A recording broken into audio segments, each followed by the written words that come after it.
Hello, I'm going to be exploring a bowing exercise that's derived from variation 2 from Sevcik Op 3 today.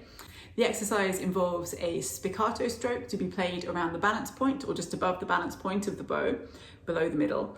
And it is a very controlled stroke that involves creating a shallow dip back and forth as we go down bow, up bow, alternating as such. So again, very shallow dip there, back and forth.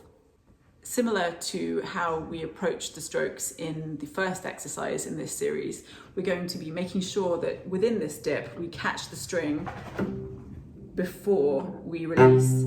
So in slow motion, just taking a single note, it would look something like this. So we'd have, first of all, the first part of the dip coming down to the string and then catching the string and then pushing down a little bit before releasing sideways and up for the back side of the dip. And then coming back again, down, making contact, a little bit of downward pressure, and then releasing sideways and up. This stroke is primarily with the fingers going back and forth. However, it's really important that we have our bigger muscle groups and body structure set up in such a way to help this motion happen here in the fingers. So we're using the bigger muscle groups to support the smaller ones. In particular, make sure that your shoulders are open, that you don't have certainly not crunched shoulders, but also not in either direction like this. We just want the shoulders to be pretty square and open. And then also be careful that you're pronated the correct amount. That means having your elbow as such. So we just turn the forearm almost like you're turning your door handle. And when you do that, your elbow comes up a little bit. We need to have the correct amount of that happening. And then when you feel like that's correct and you've experimented a bit as such, you could try going a little bit faster on a single note.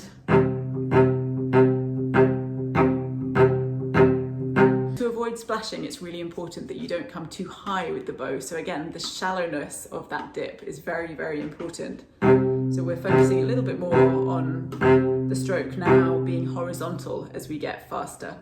One other thing to bear in mind is that we have a group of eighth notes, 5/8 notes starting first on a down bow, and then we have an eighth note rest, and the next group of eighth notes starts on an up bow. So we shouldn't start each group of eighth notes on a down bow, but alternating first on a down, then on an up, and so on.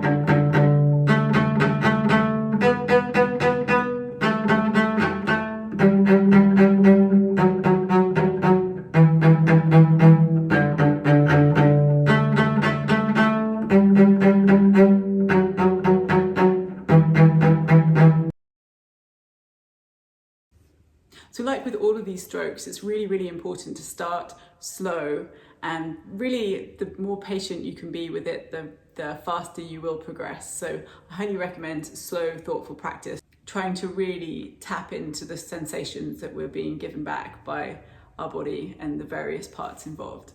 So I hope that helps and look forward to seeing you next time.